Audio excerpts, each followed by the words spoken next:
여러분 안녕하십니까? 식스센스 출발합니다. 우리 증시는 오늘 빨간불로 마감을 했습니다. 저점 대비해서는 상승폭을 키우면서 마감을 했죠. 미국 증시가 ISM 제조업 지표 둔화에도 불구하고 견조한 모습을 보인 것도 국내 증시에 긍정적이었고요.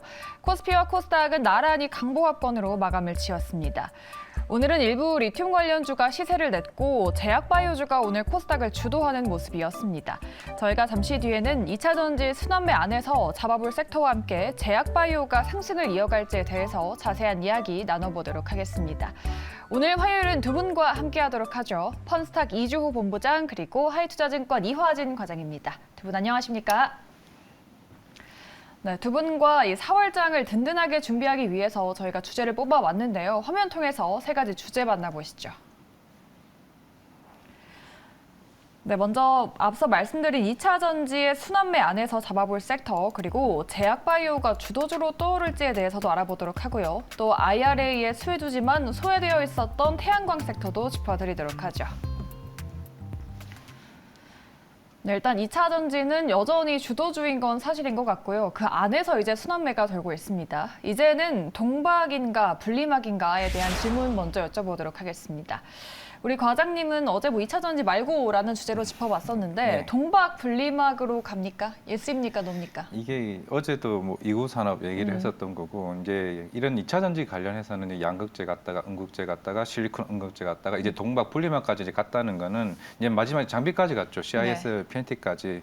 웬만큼 2차 전지 관련된 수급상으로는 제가 봤을 때 다 올렸던 것 같고, 물론 동박 분리막 같은 경우는 다시 이제 오랜만에 이제 관련 수혜를 받았던 거는 이제 IRA 관련해서 공제됐던 부분에서 이제 컴포넌트 제품 쪽에 분류가 되게 되면서 이제 중국 쪽에 대한 수급이 아니라 이제 한국 쪽에 이제 미국의 공장을 증설하게 되면 여기에 대한 수혜를 받을 수 있다는 측면에서 좀 기대감이 좀 시장에서 좀 반영되는 부분이 좀 있는 것 같습니다. 물론 최근까지는 가동률이 이제 그렇게 부진했던 부분이기 때문에 다른 2차 전지 대비해서 워낙 이제 좀 굉장히 주가의 흐름이 굉장히 좋지 않았었는데 그런 흐름이 좀 최근에 좋아졌다. 뭐 2차 전지 최근에 뭐 순환매 관련 흐름이 있었지만은 동박 분리막으로 대한 좀 수혜는 받을 수 있을지 모르겠으나 이게 최근에 전고체 배터리도 최근에 시장에서 이슈가 되었던 게 있는데 만약에 전고체 배터리가 상용화가 빠르게 좀 땡겨진다 그러게 되면은 그렇게 되면 사실 동박에 대한 그 부분이 사라질 수도 있거든요. 그런 부분은 좀 중장기적 부분에서는 조금은 힘들 수는 있겠습니다만은 이와 관련된 IRA 관련 세액 공제 관련이나 이런 관련된 제품 분류로 인해서 단기적으로는 좀 수혜를 받을 수 있지 않을까 생각하고 있습니다. 네. 양극재에 이어서 동박이랑 분리막이 지금 IRA 수혜주로 부상이 되고 있습니다. 우리 본부장님은 이제는 동박 분리막인가에 대해서 예스예요, 노예요? 전 예스입니다. 예스요. 네, 일단은 지금 IRA 얘기가 나왔는데 네. 그게 어쨌든 한국이랑 일본이 반사이익을 받게 되는 건 맞습니다. 왜냐하면 중국에 대한 규제가 계속 될 것이기 때문에 그 부분에 있어서 반사이익을 받는다. 그거는 우리가 봐야 될 부분이고요. 그리고 지금 동박이랑 분리막 관련주들 보시면은 그동안 조정을 많이 받았고 근데 사실 1월, 3월 그 나머지 리튬이라던가 양극재 랠리 때 동참을 못했어요. 그러다 보니까 어쨌든 앞으로 가능성은 높은데 주가는 그만큼 많이 못 올라갔다. 그러면은 이제 순환매가 돌면서 못 올랐던 섹터들이 올라갈 가능성이 있다. 이렇게 좀 보고 있고요. 그리고 이제 동박 쪽 관련해서 말씀을 하나 더 드리자면 최근에 이제 나노신소재라는 CNT 도전제 관련 주들이 지금 계속적으로 올라오고 있거든요. 네. 결국엔 실리콘 음극재, CNT 도전제, 그다음에 이러한 것들이 이어지는 그런 속에서 어쨌든 배터리의 성능을 향상시키기 위한 첨가제라던가 이런 것들이 지금 앞으로 주목받을 가능성이 높고 동박이 아무래도 그런 쪽이랑 연관이 되어 있기 때문에 실리콘 음극재와 동박 그리고 CNT 도전제 이런 데까지도 영향을 끼칠 수 있기 때문에 지금 이미 CNT 도전제는 지금 많이 올랐거든요. 그렇기 때문에 실리콘 음극재 그리고 전고체 배터리 그리고 차세대 배터리까지 이어지는 그런 과정 속에서 동박이 어쨌든 배터리 성능을 향상시키는 데는 필요하고 제가 방송에서도 여러 번 말씀드렸지만 양극재 시장이 이미 개화기가 끝났고 양산기이기 때문에 결국엔 지금 양극재 관련주들이 잘 가고는 있습니다만 결국에는 앞으로 배터리 그런 성능에 대한 부분을 얼마나 더 개선시킬 것이냐에 대한 부분을 우리는 관심을 가져야 되기 때문에 저는 동박이랑 분리막 쪽 이제 보셔도 된다 이렇게 말씀드리고 싶습니다. 네. 두 분 다 동박과 분리막 섹터에 대해서 긍정의 의견을 주신 것 같아요. 다만 이런 기업들이 지난해에는 뭐 기대 이상의 실적을 내지 못했잖아요. 올해는 이번 IRA를 시작으로 해서 실적도 같이 반등해 줄 수 있습니까? 뭐 시장에서는 뭐 가동률이 좀 어느 정도 회복되게 되면서 하반기쯤에는 조금 실적적인 측면에서 좀 긍정적으로 보고 있는 상황이고 하반기로 가야 하나요? 네, 하반기까지 좀 가야 된다라고 네. 생각하고 있는 것 같고 본격적인 이제 양산에 대한 흐름은 이제 2025년쯤으로 이제 봐야 되기 때문에 네. 어느 정도 수주 잔고나 이런 부분들이 좀 쌓인다라고 가정을 하게 되면은 뭐 내년부터라도 또 본격적인 생산이 나온다고 하면은 실적이 좀 괜찮지 않을까 생각을 하고 있지만은 네. 좀 2차 전지에 대해서 좀 자세하게 알고 있는 분에게 이런 질문을 했어요. 이 시점에서 양극재를 사겠어요? 아니면 동박을 사겠어요? 물어봤더니 네. 뭘 해도 그냥 기승전 양극재라고 계속 얘기하시는 분들이 계셔가지고 네. 물론 저보다 훨씬 좀 잘하시는 분이니까 좀 그렇게 얘기했던 부분이고 일단 그런 점을 좀 참고했으면 좋겠고 네.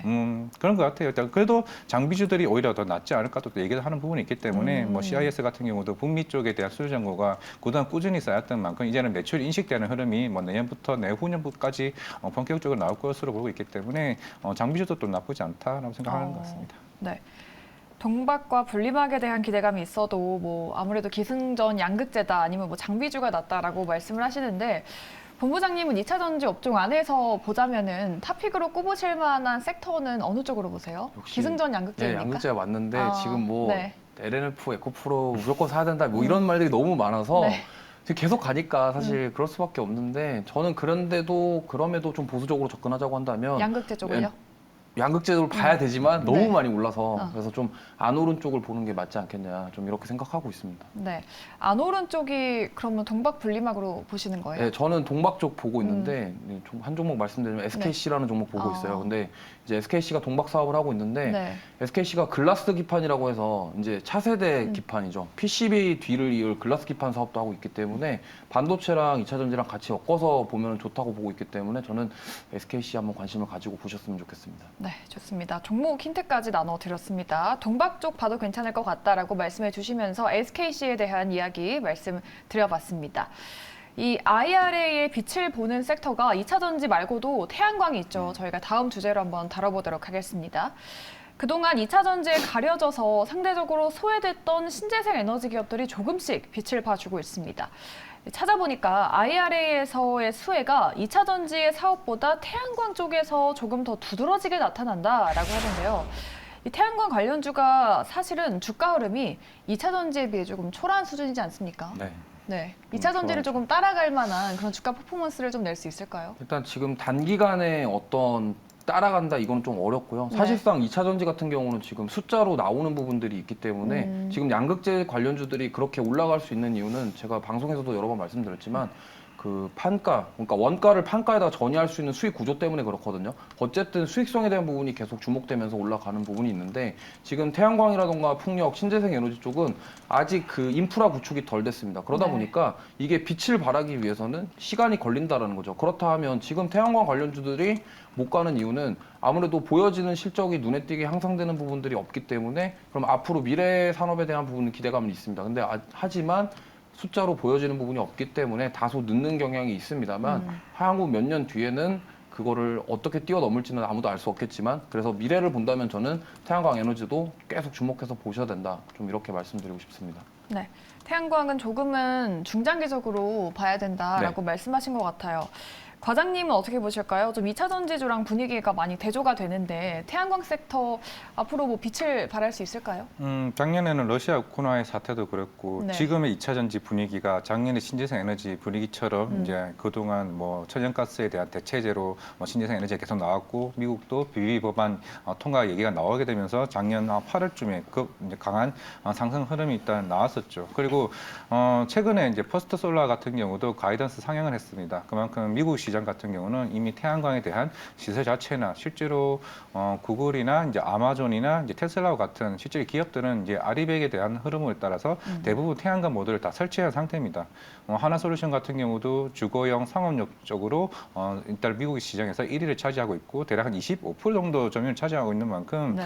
일단은 회사 입장에서는 2026년까지는 이제 60%, 70%까지 점유율을 확대한다고 얘기를 했기 때문에 그만큼 이번 IRA 세액 공제를 통한 이제 기대가 생각보다 생각보다 클 수도 있다. 물론 작년 1분기 때 아마 흑자 전환을 한 걸로 좀 기억을 하고 있는데 물론 자체 내 회사 내 같은 경우는 뭐 PVC나 가성 소다에 대한 이제 케미칼 쪽에 대한 뭐 스프레드 마진이 아직까지는 조금은 봐야 될 것으로 보고 있기 때문에 이제 태양광에 대한 실적이 이 두 산업을 이제 제치고 이제 크게 본격화될 시점이 좀 올해나 뭐 내년쯤으로 보고 있는데 근데 지금의 분위기가 좀 수급성의 이제 문제인 거지 뭐 향후 매출에 대한 기대만큼은 조금 그래도 기대를 해볼 수 있지 않을까. 물론 당장에 2차 전지와 비교를 해버리다 보니까 네. 이제 그에 대한 좀 흐름이 IR에 관련 부분에서 조금은 소외받는 흐름이 아닌가 생각하고 있습니다.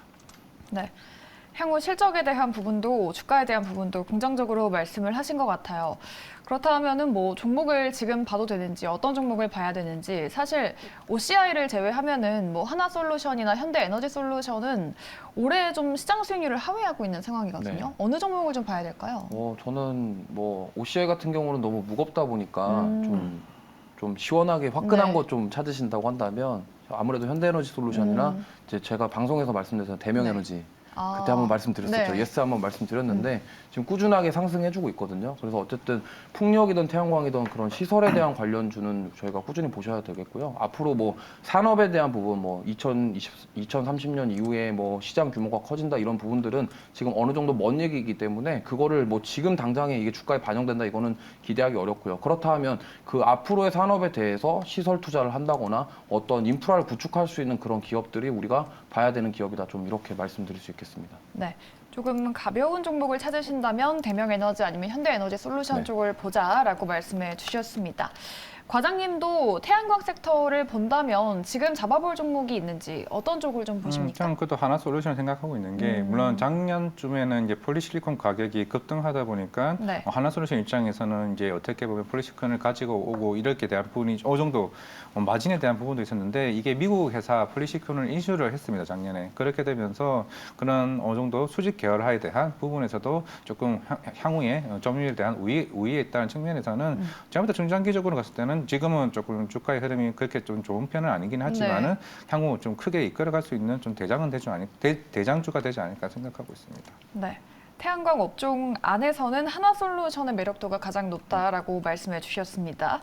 우리 시청자분들께서 좀 질문을 주셨는데 태양광이 조금 크게 가려면 저장 장치가 발전해야 될 것 같다라고 말씀해 주셨어요. 뭐 저장 장치 ESS를 말씀을 하시는 것 같은데 관련주 뭐 SK 이노베이션 등등 많잖아요. 저장 장치 뭐 관련한 기업들의 주가가 먼저 가야 되는 게 맞는 걸까요?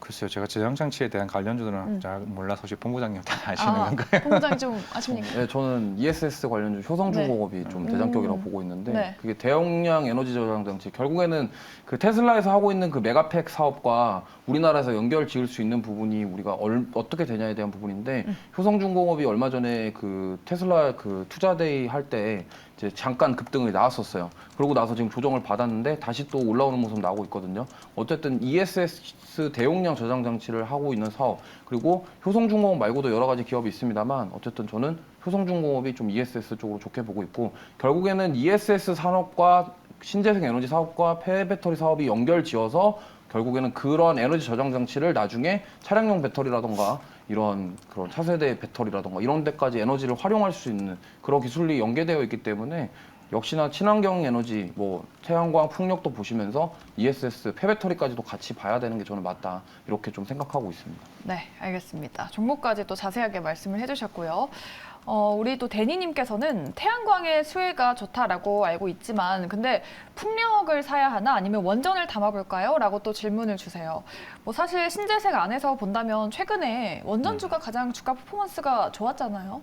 좀 가는 말에 같이 따라가야 될까요? 일단은 신재생 중에서 이제 원전 같은 경우는 이제 유럽에 프랑스가 가장 강력하다라고 볼 수가 있고, 네. 뭐 최근에 체코, 폴란드 관련 이슈가 있습니다만은 이 결국에는 이제 2009년에도 이제 우리가 아랍에미리트 이제 바라칸 원전 같은 경우도 실제로 주가가 퍼포먼스가 세게 나왔던 거는 본 사업 수주가 나오고 나서 이제 본격적으로 나왔습니다. 그 이후에 5배, 10배씩 갔기 때문에 물론 최근에 관련된 뭐 본사 수주도 있긴 했었습니다만은 향후에 좀 더 강력한 좀 흐름들, 뭐 체코나 이런 폴란드 쪽 수주들이 좀 본격적으로 나와야 좀 되는 흐름이 되지 않을까 생각을 하고 있고, 물론 유럽 같은 경우는 최근에 독일도 원래는 이제 원전을 안 한다는 이제 스탠스를 가졌다가 워낙 이제 에너지 위기가 계속 커지게 되면서 이제 보수 유지 연장 쪽으로 조금 어느 정도 바꿨습니다. 그렇게 되면서 원전에 대한 수요는 있겠습니다만은 일단 사실 원전보다는 일단은 제가 볼 때 풍력이 오히려 유럽 쪽에서는 풍력이 오히려 매출 쪽이 훨씬 더 많이 나올 수 있기 때문에 조금은 최근에 이제 주가 흐름이 좀 다시 쉬어가는 모습을 보이긴 했었습니다만은 유럽 쪽 같은 경우는 풍력, 이제 북미 쪽은 태양광 쪽으로 그에 대한 퍼포먼스가 더 좋아지지 않을까 생각하고 있습니다. 네. 뭐 최근에 쉬어가고는 있지만 향후 유럽 쪽의 모멘텀을 보자면 풍력 쪽을 보고 계신다. 미국 쪽으로 보자면 태양광을 말씀해 주셨습니다. 본부장님은 그렇다면은 태양광을 지금까지 말을 했지만 태양광이냐, 뭐 풍력이냐, 원전이냐 섹터를 고르자면 좀 어느 쪽으로 집중해 보면 좋을까요? 뭐 저는 일단 원전 쪽 괜찮고요. 왜냐하면 원전이 과거에 윤 정부 들어설 때 계속 이슈가 받았고 주가를 많이 올랐었거든요. 근데 그게 어쨌든 정부 정책과 엮였기 때문에 그렇게 주가가 올랐었는데 지금 다시 원전주들이 또 꿈틀꿈틀하고 있습니다. 그래서 일단은 지금 그 원전, 풍력, 태양광 중에 현실적으로 에너지를 가장 빨리 만들 수 있는 곳은 저는 원전이라고 생각해요. 왜냐하면 어쨌든 원전이 지어져 있고 그런 것들에서 이제 에너지를 만들 수 있기 때문에 태양광이랑 풍력은 아직은 인플라 좀 부족하다 이렇게 봤을 때 원전 쪽에서 어쨌든 지금 시세가 좀 단기적으로 나올 가능성이 높다. 그리고 앞으로 원전이 좀 짧은 시간 안에 에너지를 수급할 수 있는 그러한 요소가 되기 때문에 저희가 지금 앞으로 이제 원전 랠리가 다시 한번 오지 않을까 좀 이렇게 조심스럽게 한번 말씀드려보고 싶습니다. 네, 원전 랠리라고까지 또 말씀을 해주셨습니다. 이렇게 두 분과 함께 신재생에 대한 이야기 자세하게 파헤쳐봤고요. 다음 주제로 한번 넘어가 보도록 하겠습니다. 오늘 이 상승률 상위를 휩쓸었던 건 제약바이오 섹터입니다. 올해 1분기에 기술 수출이 순항하고 있다고 하던데 작년에 부진했던 제약바이오 기술 수출 올해는 다시 반등을 할 수 있을지 최근에 뭐 제약바이오 주가가 꿈틀대고는 있는데 주가도 함께 좀 이렇게 순항해 줄 수 있을까요? 일단 뭐 지난번에 셀트리온 헬스케어 말씀드렸는데 네. 오늘 또 기분 좋게 또 시세를 좀 줬거든요. 셀트리온 형제들이 오늘 시세를 줬는데 일단 저는 이렇게 생각합니다. 지금 기술 수출 이슈가 나오는 이유가 이 코로나 때는 그 제약바이오 회사들이 치료제라던가 코로나 신약에 대한 백신에 대한 개발에 집중을 했다고 한다면 이제는 그 시대가 지나서 고물가 고환율 뭐 이런 지금 상황에서 좀 상당히 어렵거든요. 그러면은 거기에서 돌파구를 찾으려면 결국에는 현금을 마련을 해야 되는 겁니다. 결국에는 매출을 낳아야 되고 영업이익을 챙겨야 되기 때문에 그런 부분들을 봤을 때 이제 기술 수출 쪽으로 눈을 돌리고 있고 실제로 그 수출에 대한 이슈가 나오면서 지금 바이오 쪽이 움직이고 있는데 저는 이렇게 생각합니다. 만약에 2차 전지 랠리가 지금 여기서 멈춘다면 그 수급이 이동할 곳은 저는 바이오 쪽이라고 생각하거든요. 게임이랑 바이오 쪽이 코스닥에 많이 포진되어 있는데 지금 바이오 쪽이 어쨌든 코로나 이후에 주가 원래대로 돌아왔고 다시 상승할 수 있는 모멘텀은 바이오 시밀러라든가 어쨌든 신약에 대한 이슈 그리고 기술 이전에 대한 이슈이기 때문에 그런 것들을 봤을 때 지금 바이오 이제 꿈틀꿈틀할 때 잡을 수 있는 기회다 좀 이렇게 말씀드리고 싶습니다. 네. 최근에 바이오 기업들의 주가가 꿈틀대고 있는 이런 상황에서 지금 잡는 것도 늦지 않았다라고 말씀해 주셨어요. 우리 과장님도 어제 이상경 차장님이 제약바이오가 다음 주도주가 될 것이다라고 말씀을 하셨는데 우리 과장님은 이에 동의하십니까? 일단은 뭐 4월 중순에 AACR 열리긴 하는데 이 학회 같은 경우는 일단 초기 임상 대한 부분이기 때문에 사실 큰 계약건은 좀 나오진 않을 것으로 보이고 있습니다. 그런데 지금 3대장이라고 불리는 바이오테크, 뭐 ABL 바이오나 레고캠 바이오나 알테오젠 수급 일단 흐름이 좋죠. 이게 예전과 이제 기술 이전 수출도 중요한데 어제 관련된 마이스톤 기술료가 이제 수치가 됐던 흐름이 사실 2월 달부터 얘기를 나왔습니다. ABL 바이오도 작년에 처음으로 이제 영업이익이 흑자 전환이 됐고 결국에는 이제는 우리 제약바이오 회사들 같은 경우는 실제로 이제 매출이 어느 정도 이제 나올 흐름이 됐기 때문에 그런 종목들에 대한 오히려 수급이 더 좋은 흐름을 나오고 있고 실제로 알테오젠 같은 경우도 왜냐하면 4년 전에 기술 이전을 했던 그 4조짜리 회사 그 기술 이전 자체가 이번에 인상 3상이 들어가게 되면서 마이스톤이 지급이 됐다는 거 그만큼 이제는 우리나라 이제 바이오 기술들에 대한 부분들이 실제 글로벌에서 어느 정도 인정을 받는 회사들이 위주로 조금 주가 흐름이 더 좋은 것 같습니다. 옛날 같은 경우에는 아직까지 매출은 안 나왔는데 뭐 스케줄 일정에 따라서 뭐 5월에 인상 3상이 끝날 거고 기술 이전이 될 수 있다. 미리 주가가 어느 정도 선반이 되는 흐름이 있었거든요. 그런 흐름이 아니라 이제는 어느 정도 실제로 공시가 나왔고 매출이 나왔고 그럼 이 회사들에 대한 향후 밸류까지 어느 정도 책정할 수 있다는 흐름이 옛날과 조금 바뀐 바이오에 대한 흐름이라 좀 생각을 해볼 수가 있을 것 같습니다. 물론 최근에 이런 좀 지속적인 흐름이 아니라 좀 단기적인 변동성에 대해서 제약바이오에 대한 수급이 왔다 갔다 하는 부분이 있는데 이 결국에 지속적인 흐름이 되려고 그러면은 이제 한미약품이 최근에 CDMO도 했고 뭐 삼성바이오로직스 뭐 송도 사공장이나 이런 흐름들이 전반적인 매출이 확대되는 흐름이 어느 정도 나와줘야 그에 대한 실제적인 제약바이오에 대한 상승 흐름이 좀 지속되지 않을까 생각하고 있습니다. 네. 제약바이오 섹터는 확실히 시청자분들의 투자 성향 따라 나뉘는 것 같아요. 우리 말티님께서는 바이오 물리면 답 없어요라고 말씀을 하시고 데니님은 바이오 몇 종목 좀 줍줍하려고 하고 있다라고 말씀하시는데 줍줍을 한다면 어느 쪽을 봐야 될지 뭐 한미약품이나 삼성바이오 말씀하셨는데 그 종목들 괜찮습니까? 저는 오히려 큰 이런 CDMO 사업에 대해서는 아직까지는 조금 부정적이고 그나마 대형 산업 중에서 뭐 셀트리온도 얘기하셨지만은 네. 이제 알테오젠이나 ABL 바이오 같은 추가 기술 이전 계약을 추가적으로 나올 수가 있고 네. 마일스톤 지급이 이제 꾸준히 나올 수 있는 회사들에 대한 종목들이 좀 본격적으로 시장에서 큰 흐름이 나오지 않을까 생각을 하고 있는데 결국에는 전반적으로 제약바이오 전부 다 오른다는 업황이라기보다는 예전에도 말씀드렸던 것 같은데 치매도 그렇고 당뇨도 그렇고 이 제약바이오 안에 내에서의 그 하나의 치료제에 대한 흐름에 따라서 본격적으로 흐름이 되지 않을까. 작년 같은 경우는 뭐 암젠의 레카네밥이나 레카네밥 같은 이제 치매 관련 이슈가 있었고 올해 네. 같은 경우는 이런 당뇨 관련 뭐 이어플루도 최근에 그랬고 그런 아이센스 전반적으로 카카오까지 이런 시장에 이제 인슐린 관련해서 이 시장에 들어오는 만큼 그만큼 시장이 커진다는 그런 섹터에 대한 흐름을 좀 지켜봐야 되지 않을까 생각하고 있습니다. 네. 알테오젠이나 ABL 바이오 오늘 잘 갔죠. 마일스톤 모멘텀이 있는 기업들 위주로 보자고 하셨어요. 본부장님은 앞서서 뭐 시밀러 쪽을 보자라고 네. 하셨는데 뭐 대형주 쪽을 보십니까?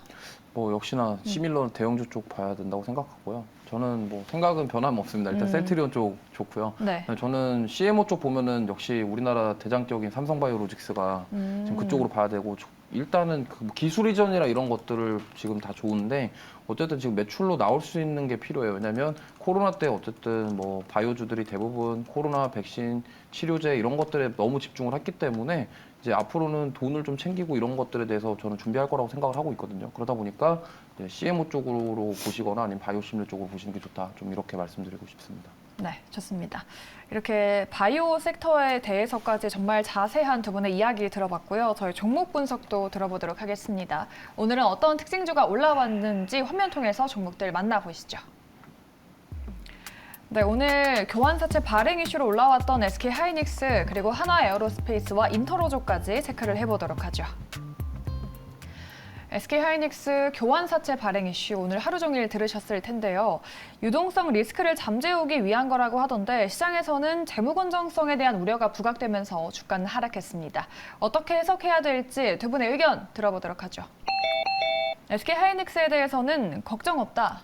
맞습니까? 네, 일단 걱정 없다라고 생각해 보실 것 같고 결국에는 이런 자금 조달로 인해서 이제 자금 조달에 대한 사유를 이제 들여다보면은 결국에는 향후에 이제 감산 이슈가 어느 정도 좀 마무리가 되고 본격적인 운영 자금을 위한 목적으로 일한 자금 조달. 결국에는 이제는 삼성전자도 마찬가지고 이제 서서히 장비 교체도 생기게 되고 이제 공장 이제 정상 가동에 대한 흐름이 본격적으로 나올 시기가 됐기 때문에 결국엔 어쩔 수 없는 선택으로 자금 조달을 했던 것 같습니다. 이제 모든 리스크가 끝났고 물론 이제 다음 주 다다음 주부터 이제 본격적인 삼성전자도 잠정 실적 발표가 나올 네. 거고 물론 마이크론을 통해 가지고 어느 정도 예상은 되는 부분이다만은 이제 1분기 실적에 대한 부분은 사실 어느 정도 우리가 안 좋은 건 다 알고 있는 그렇죠. 상황이고 결국 2분기에 감산 효과를 얼마만큼 느꼈는지 여부에 따라서 이제 삼성전자나 하이닉스 이제 바닥에 대한 확인 여부를 좀 찍을 수가 있는 부분이기 때문에 결국에는 최근에 뭐 AI도 그렇고 로봇도 그렇고 이런 비메모리 반도체에 대한 시장도 흐름도 서서히 이제 본격화되는 흐름이 이제 나왔고 후공조도 이제 움직였습니다. 그러면 네. 본격적인 가동률 자체가 나오기 때문에 이제 삼성전자나 하이닉스든 사실 뭐 더 이상 여기서 나올 악재가 더 있나라고 생각할 부분이기 때문에 뭐 재고 관련 뭐 이슈도 있는 부분이긴 합니다만은 근데 한 가지 좀 우려스러운 건 있습니다. 네. 최근에 대중 무역 수지 발표를 하게 되면서 4월 1일 날 좀 대중 무역 적자가 계속 지속되고 있다는 점은 조금은 옛날과 다른 흐름이라고 좀 생각해 볼 수가 있는 게 결국에는 중국 같은 경우는 경기 회복이 서서히 나오고 있는데 우리나라 반도체 수출에 대한 부분은 크게 어느 정도 개선이 안 됐다는 측면에서 조금은 향후에 조금 리스크를 좀 봐야 되기 때문에 그 부분만 어느 정도 제가 봤을 때는 해결된다 그러게 되면은 오늘 반도체 바닥은 확인할 수 있지 않나 생각하고 있습니다. 네. 걱정 없다라고 말씀하셨어요. 주가가 며칠간 약세를 띄었잖아요. 조정 시 매수 기회로 지금 삼아도 되는지 그렇다면은 내일 바로 하이닉스를 진입해도 될까요? 네, 저는 뭐 지금 언제든지 매수하셔도 괜찮다라고 보고 있고요. 네. 일단은 교환사채 자체가 주가를 희석시키는 전환사채라던가 유상증자랑 좀 달라요. 신주인수권 발행이 안 되기 때문에 어쨌든 교환사채가 어쨌든 회사채를 발행을 해서 자기 자회사의 주식으로 바꿀 수 있는 게 교환사채거든요. 그러다 보니까 전환사채처럼 CB처럼 나중에 신주의수권이 나오고 거기서 주가가 희석되는 개념이 아니기 때문에 저는 어쨌든 그래도 운영 자금이 부족해서 이거를 발행을 했다라는 부분은 단기적인 악재긴 하지만 근데 오늘 주가 흐름 보시면은 그 악재를 소화하는 모습 보여줬어요. 그렇기 때문에 저는 뭐 앞으로 계속적으로 어쨌든 지금 저평가거든요. 밸류에이션 대비 어쨌든 매력적인 가격대이기 때문에 앞으로 추가 상승 충분히 나올 수 있다라고 봐서 언제든지 저는 모아 가셔도 된다 이렇게 말씀드리고 싶습니다. 네. 언제든 SK하이닉스 눈여겨봐도 좋겠다라고 말씀하셨습니다. 두 분의 의견은 예스로 일치가 됐고요. 다음으로 한화에어로스페이스 보겠습니다. 이 한화 방산 부문 인수를 마무리했고요. 주가가 정말 연일 고점 랠리를 보여주고 있습니다. 여기서 또 한 번의 신고가를 써주게 될까요? 네, 두 분 다 예스라고 답해 주셨습니다. 외국인이 조금 꾸준히 사면서 조정이 거의 없이 올라왔던데 지금도 신고까지만 여기서 더 간다라고 보시는 거죠? 네, 저는 더 간다고 봐요. 네. 12만 원 이상 갈 수 있다 이렇게 보고 있습니다. 네, 12만 원이요. 왜냐하면 네. 하나에어로스페이스 같은 경우는 뭐 말할 필요가 없습니다. 항공, 우주, 방산 뭐 우리나라 거의 대장격인데 이번에 또 통합사 구축까지 한다라는 소식이 나오면서 지금 계속 주가 상승 랠리가 펼쳐지고 있거든요. 어쨌든 앞으로 그 또 일론 머스크가 하고 있는 그 스페이스 X와 같이 네. 이제 로켓도 쏘겠다 이런 얘기까지 나오고 있는데 정말 큰 꿈을 가지고 있지만 저는 그게 앞으로 진짜 실현될 가능성도 있다라고 보고 있습니다. 그만큼 정말 매력적인 회사고요. 앞으로 미래의 산업에 대한 준비를 철저하게 하고 있다. 이렇게 봤을 때 저는 지금 여기서 멈추지 않고 더 갈 것이다. 왜냐하면 LNF랑 에코프로비엠 보세요. 고점인데 계속 뚫고 가잖아요. 그쵸. 그러니까 확실하게 매력적인 종목들 그리고 그런 매력적임에도 불구하고 수익성이 받쳐주고 재무도 건전하고 이런 것들 다 종합해봤을 때 더 상승할 것 같은 종목들은 지금 계속 가고 있거든요. 그래서 저도 이 하나에어로스페이스가 그동안 많이 올라왔지만 추가 상승이 더 나을 것이다. 좀 이렇게 보고 있습니다.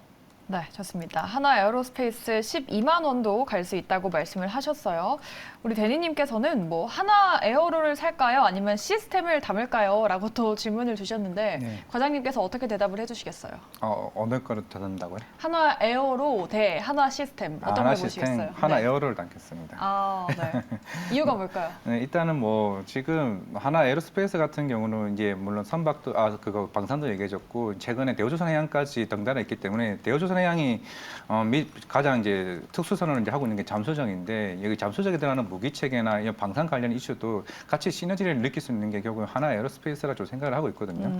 그러면 지금 이제 2026년 이제 누리호 6호 발사까지 하나 에어로스페이스가 모든 운영 총괄 관리를 다 하게 됩니다. 그만큼 기술력이나 이런 부분도 인정을 받을 수 있는 부분이라고 생각을 하고 있고 네. 물론 최근에 정부에서도 이제 우주항공 관련해서도 이런 정책이나 지원에 대한 부분이 정책 수혜까지 이제 덩달아 등에 없는 상황이기 때문에 그만큼 그동안 이제 수직 계열화를 통한 이제 흐름들이 이런 주가에서도 어느 정도 계속 이제 반영하는 흐름을 보이고 있기 때문에 뭐 크게 무난하지 않는 이상 앞에서 말씀드렸던 것처럼 뭐 스페이스X와 같은 흐름이 우리나라의 이제 하나 에어로스페이스가 되지 않을까 생각하고 있습니다.